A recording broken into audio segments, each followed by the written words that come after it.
Kulo niku nek kon ngimami salat Id, pernah beberapa kali mengimami salat Id itu, diantaranya di Indonesia Power itu. Allahu Akbar, kulo mejet driji niki Pak. Allahu Akbar mejet niki Pak. Karo ngitung. Khawatir mbok kebablasan Pak. Wong ping 7 kan akeh. Allahu Akbar jeblane wis ping 10 jajal. Lah engko nak nang mburiane sing ngitung. Waduh kayak ketone imamnya kayak kemaruk iki nganti ping 10, walaupun secara hukum tidak membatalkan sholat Id. Jadi takbir pada rakaat pertama diawali 7 kali takbir. Kemudian di sela-sela itu bagaimana? Apakah kita membaca bacaan tertentu? Dalam kitab Shahih Fiqh Sunnah dijelaskan, kalau dalam kitab ini tidak dijelaskan. Dalam kitab Shahih Fiqh Sunnah dijelaskan wala zikrun muayyanun bainahuma, tidak ada zikir tertentu di antara sela-sela itu. Artinya jenengan arep maos nopo angsal, tetapi dijelaskan oleh Ibnu Umar dianjurkan memuji Allah, mengagungkan Allah. Maka biasa yang kita laksanakan, yang kita baca subhanallah walhamdulillah wala ilaha illallah. Tapi kalau toh tidak membaca itu boleh. Tapi nek orang macan jenengan malah ngalamun Pak. Orang macan iki pikiran iki malah kadang-kadang aduh iki bocah iki pecicilan nang mburi gimana lah, macam-macam Pak. Jadi kalau subhanallah walhamdulillah wala ilaha illallah wallahu akbar itu kalimat thayyibah dan boleh dibaca di sela-sela takbir itu. Kemudian pada rakaat kedua sebelum membaca Al-Fatihah diawali 5 kali takbir selain takbir intikal. Jadi ketika takbir intikal tidak dihitung, nanti ditambah 5 kali takbir. Apa yang dibaca? Pada rakaat pertama disunnahkan membaca surat Al-A'la, dan pada rakaat kedua disunnahkan membaca surat Al-Ghasiyah. Kalau umpamanya tidak, membaca surat Qaf pada rakaat pertama, pada rakaat kedua membaca surat Al-Qamar.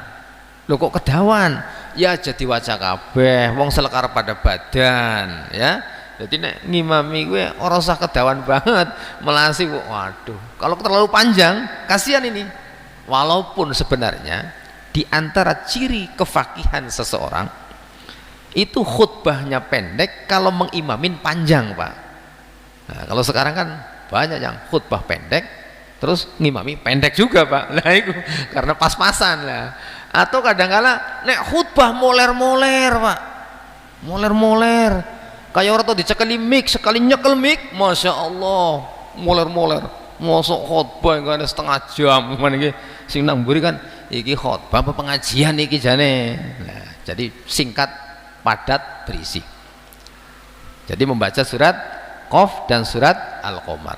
Lah nek umpamane surat Qaf dintengna kabeh angsal napa mboten? Angsal. Terus surat Al-Qamar dibaca semuanya, boleh apa tidak? Boleh, dan itu sunnah. Mung kadang-kadang ketone kayak dheweke kayak kuat apa ora gue. Nah, kuat napa? Mboten. Kalau kemudian dibaca surat yang lain, boleh apa tidak? Boleh. Diperbolehkan. Umpamanya imamnya keleres kok apale kul huwallahu ahad, kul a'udzu birabbin nas, boleh, tidak masalah. Diperbolehkan dan itu sah. Kemudian dijelaskan di dalam kitab ini la yusannu liman fatatahu salatul id qada'uha li'adami warada li'adami wurudud dalilu 'anil nabi sallallahu alaihi wasallam bidzalika. Tidak disunnahkan bagi yang terlewat dari melaksanakan sholat id untuk mengqadha. Kenapa?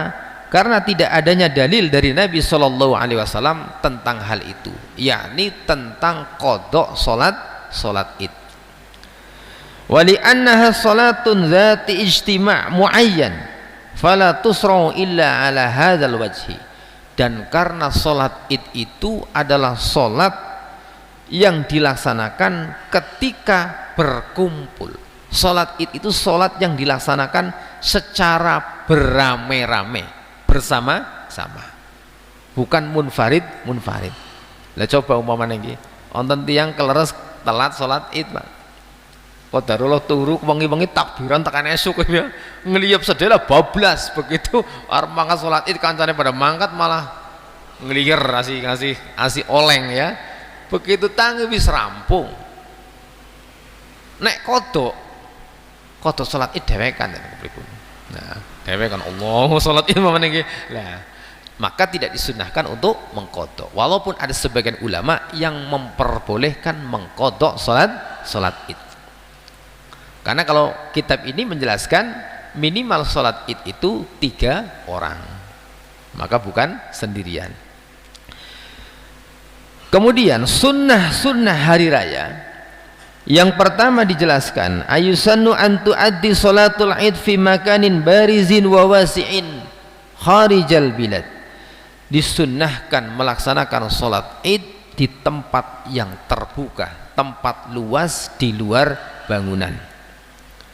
Kemudian yajtami'u fihil muslimuna liidhari hadhihi syairati, supaya berkumpul di tempat tersebut kaum muslimin untuk menampakkan syiar ini. Wa idza shalaita fil masjidi li'udhrin fala ba'sa bidzalika. Dan ketika kita melaksanakan salat Id di masjid karena adanya uzur, maka tidak mengapa, diperbolehkan. Wa yusannu taqdimu salatul adha wa tahiru salatul fitri, dan disunnahkan salat Idul Adha itu dilakukan lebih awal. Artinya begitu masuk waktu langsung dilaksanakan salat Idul Adha, karena supaya waktu untuk menyembelih binatang kurban ada keluasan waktu. Umpamane bar salat Id kan terus ngurusi binatang kurban, maka ada waktu yang cukup. Dan untuk salat Idul Fitri disunnahkan dilakukan agak mundur sedikit, tidak terlalu awal, untuk memberi kesempatan bagi yang belum mengeluarkan zakat fitrah ada waktu untuk menunaikan zakat fitrah. Wa ayyakula qabla al-khuruj li salatil fitri tamaratin, dan tidak memakan dan memakan beberapa butir kurma sebelum pergi ke tanah lapang untuk melaksanakan sholat Id. Untuk hari raya Idul Fitri, khusus hari raya Idul Fitri, disunnahkan kita sebelum pergi melaksanakan sholat Id untuk makan beberapa butir kurma. Kalau umpamanya tidak ada kurma, boleh yang lainnya. Yang penting untuk membedakan bahwa hari itu sudah tidak berpuasa. Nggo bedakna bahwa dinten niku sampun badan. Wa allayat ama yaumun nahri hatta yusalla. Dan untuk hari raya Idul Adha sunnahnya justru tidak makan apa-apa dulu sampai selesai sholat Id untuk Idul Adha. Arep mangkat boten dahar, boten ngunjuk Pak, mungkin bar sholat Id Idul Adha baru kita makan. Umpamanya boten dahar, boten ngunjuk tapi udut ya aja kisit, nggih. Pokoknya jangan makan apa-apa sampai begitu kita selesai sholat Id. Lebih bagus lagi selesai sholat Id menunggu binatang kurbannya matang. Nah itu lebih bagus lagi. Ba'da sholat Id menunggu binatang kurbannya sudah siap dimakan. Li fi'lihi sallallahu alaihi wasallam fakana la yahruju yaumul fitri hatta yuftiru ala tamaratin ya'kuluhunna witra. Ini dilakukan oleh Nabi sallallahu alaihi wasallam. Beliau tidak keluar untuk melaksanakan sholat Idul Fitri sehingga ia makan beberapa butir kurma, dan ia mengkonsumsi dengan hitungan ganjil. Umpamane telu nggih angsal, gangsal nggih angsal, terus pitu nggih angsal. Nggih insyaallah nek dahar kurma pitu ya insyaallah wis ganjel lah, wis ganjel. Nah, sudah ganjel walaupun ya urung madang jenengane, urung madang. Jadi kalau Idul Adha makan dulu, tapi Idul Fitri jangan kalau Idul Fitri makan dulu, Idul Adha jangan makan dulu. Kemudian dijelaskan Wa yusannu tabkir fil khuruji li salatil id ba'da salati subhi masyan, dan disunnahkan pergi menuju tanah lapang untuk melaksanakan sholat id itu gasik pagi. Setelah sholat subuh siap-siap mandi, kemudian rapi-rapi berangkat. Masyan sunnahnya dengan berjalan kaki. Jadi sunnahnya kalau yang dekat, umpamanya kalau Pucang ini kan Pucang Birit, Pucang Pasar itu kan dekat. Jadi sunnahnya berjalan kaki. Umpamanya yang jauh, jalan kaki boleh apa tidak? Boleh, nggak masalah. Itu sunnahnya berjalan kaki. Tapi nek umpamanya sing nang Pucang Pucuk mana, melaku tekan kene gembrobyo kemeringet ya. Tapi diperbolehkan dan itu disunnahkan. Liyatamakkana minad danu minal imam wa tahsulu lahu fadilatun tidhari shalah, supaya berangkat gasik itu supaya bisa dekat dengan imam, berada di shaf pertama dan memperoleh keutamaan menunggu waktu pelaksanaan sholat id. Wa yusannu ayyatajammalal muslim, dan disunnahkan seorang muslim pada hari raya itu untuk berhias, berdandan. Jadi rambutnya sing wis serwal-serwil cukur Pak, dirapihkan. Terus kupluk-kupluk sing wis pada jeblok ya nek bisa diganti, nek orang bisa ganti ya paling mboten dipe. Kalau peci yang bisa dicuci ya. Kadang-kadang wonten niku tiyang niku kupluk wonten jeblok ireng tapi ana ndlewer kuning-kuning niku kan ketone kemproh Pak. Islam itu menunjukkan keindahan. Jadi rapi. Sarung sing pada ngepir digosok. Wah jabatan sarungnya ngepir kan melasing. Lah iki bojone orang ngurusi apa kepriwe jane ya kan. Mirang-mirangna. Baju-baju disetrika, rapih, berdandan, berhias. Wa yaghtasil, dan kemudian disunnahkan untuk mandi sebelum pergi menuju sholat id. Mandi. Adem yo nganggo banyu anget. Ya, aja banyu panas, banyu hangat Pak. Banyu hangat maksudnya banyu panas campur banyu adem. Mandi dulu. Wayal bisu ahsanu siap, memakai pakaian yang paling bagus. Ya, jenengan kelambi sing paling mandi dipilih. Tapi main sing syar'i. Nah, main tapi sing syar'i. Aja main sing ora syar'i. Lah nek nganggo batik kepriye? Batik ulih ora masalah. Batik itu enggak masalah, boleh. Jadi enggak harus pakai gamis, tapi nek jenengan duwe gamis dipakai itu lebih bagus Pak.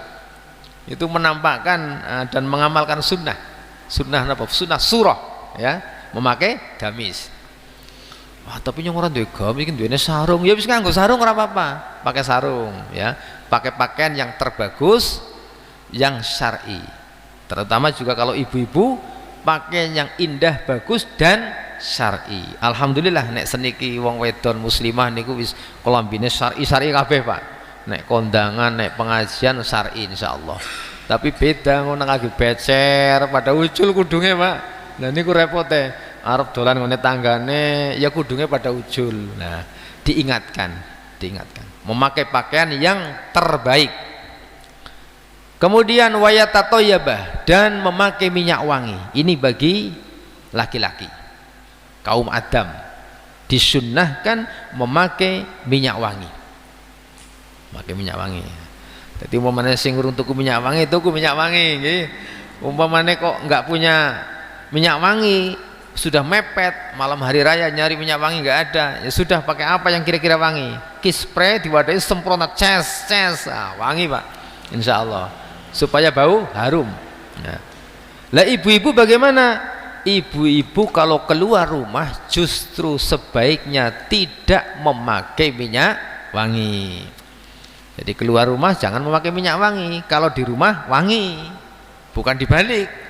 Metu kondangan wangi, nang rumah mambu apa? Balsem, mambu remason, mambu brambang. Lah ini kan kebalik. Jadi kalau keluar usahakan jangan memakai minyak wangi. Walaupun nanti para ulama ada yang berpendapat wanita memakai minyak wangi ketika keluar rumah, ada yang berpendapat makruh, ada yang berpendapat haram. Kemudian selanjutnya Wa yusannu ayyahtuba fi salatil id bi khutbatin jami'atin syamilatin li jami'i umuriddin, dan disunnahkan khutbah pada salat id itu dengan khutbah yang singkat, padat, berisi. Biasanya khutbah-khutbah yang beredar itu, edaran khutbah id itu biasanya panjang-panjang, Pak. Maka bagi khotib-khotib yang mau berkhutbah disingkat, Pak, ditulis ulang, atau yang kira-kira nggak begitu ini ya dicoret. Yang penting substansi isinya tidak berubah. Aja malah tek khutbah 5 lembar diwaca kabeh, Pak, 10 lembar diwaca kabeh, lah kesuwen, Pak. Nang mburi wis nganti gelisah, pada gelisah kan diwaca kabeh lah. Ampun nggih, singkat, padat, berisi. Kemudian selanjutnya, wa yusannu kasratu dzikri bit takbiri wat tahlili, dan disunnahkan memperbanyak zikir, membaca takbir dan membaca tahlil. Sunnahnya pergi ke tempat pelaksanaan sholat id sambil berjalan sambil membaca takbir masing-masing. Allahu Akbar, Allahu Akbar, Allah, sambil berjalan sambil membaca takbir. Nek sing umpamane nunggang mobil karo nyupir karo maos takbir terus. Tapi nanti untuk pelaksanaan sholat Idul Fitri, setelah pelaksanaan sholat id sudah tidak takbiran lagi untuk Idul Fitri, Pak. Kalau Idul Adha boleh sampai tanggal 13. Tapi hari raya Idul Fitri begitu pelaksanaan sholat id sudah. Kadang-kadang wonten niku wong wis kena Idul Fitri kok begitu bar sholat wajib itu takbiran iki. Wah, iki ora dadi iki, ora dadi. Kalau sudah sholat id untuk Idul Fitri tidak ada takbiran lagi. Kemudian selanjutnya, muhalafati tariq fayadhabu ila al-id min tariqin wa yarji'u min tariqin akhar. Jalan untuk berangkat. Jadi mukhalafatu tariq artinya itu menyelisih jalan. Artinya pergi ke tanah lapang melalui satu jalan, pulangnya melalui jalan yang lain. Jadi jalan singgo mangkat karo singgo balik beda. Jadi umpamane nek jenengan umpamane sing Pucang riko berarti lewat jalan biasa, nanti pulangnya nanti bisa muter ke Blater ya, Blater terus jalan baru. Nah, sunnahnya demikian. Sunnahnya kalau toh tidak dilakukan secara hukum tidak berdosa. Tidak berdosa. Karena sunnah dalam pengertian ilmu fikih adalah man fa'aluhu yanalu sawaban wa man tarakahu la yanalu iqaban. Siapa yang melakukan dapat pahala, meninggalkan tidak berdosa. Tapi nek ora dilakoni eman-eman. Nah, karena mendapatkan pahala sunnah. Dikatakan dijelaskan dalam kitab ini, wakila fil hikmati min dzalika, di antara hikmahnya itu sebagian mengatakan liyashhadalahu tariqani jami'a, supaya semua jalan yang dilalui itu akan menjadi saksi. Dalan sing mangkat dadi saksi bahwa Arif pernah liwat dalan kene arep mangkat salat id. Terus Arif pernah lewat dalan kene arep balik salat id. Dua jalan ini menjadi saksi. Wakila, dan dikatakan pula li idhari hadhihi sya'iratil islami fihima, supaya menampakkan syiar Islam pada kedua jalan tadi. Jalan untuk berangkat, jalan untuk pulang, ada syiar Islam. Wala ba'sa bitahni'atin nasu ba'dahum ba'da yaumul id, dan tidak mengapa sebagian kepada sebagian yang lain saling mengucapkan tahniah, mengucapkan selamat, taqabbalallahu minna wa minkum, atau pakai lafal yang lain boleh. Umpamanya taqabbalallahu minna wa minka sholihul a'mal, boleh. Kok ora apal? Ya wis pokoke sing apal ndi. Taqabbalallahu minna wa minkum. Kemudian umpamanya mengucapkan dengan bahasa Indonesia, mugi-mugi Gusti Allah, semoga Allah menerima ibadah saya dan ibadah jenengan, boleh. Itu artinya sama.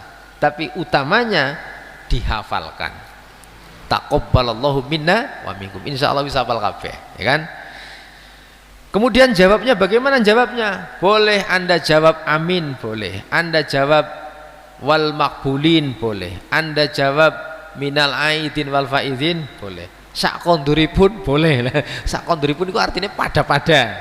Aduh, arep bahasa Arab ora bisa sak konduripun, angsal Pak. Itu artinya kita mengiyakan doa yang dipanjatkan oleh saudara kita. Ma idharil basyasati wal farah fi wajhi mayalqahu, dengan diiringi disertai menampakkan kegembiraan, menampakkan sukacita kepada orang yang kita temui. Ketemu tiang mesem, ketemu tiang menampakkan bahwa kita ini senang dengan datangnya hari raya. Walaupun utang pirang-pirang, urusan ruwet, itu sementara pokoknya tampakkan kegembiraan pas hari raya. Sebab orang duwe pikiran sing ruwet Pak, kabeh wong mesti duwe masalah, duwe problem, cuma problemnya masing-masing. Ketika hari raya tahan dulu sebentar. Walaupun kayaknya pikiran orang gena-gena, tapi tahan dulu sebentar untuk menampakkan kegembiraan. Mungkin ini yang bisa kita pelajari pada pagi hari ini. Barangkali ada masukan atau pertanyaan sebelum saya tutup. Monggo.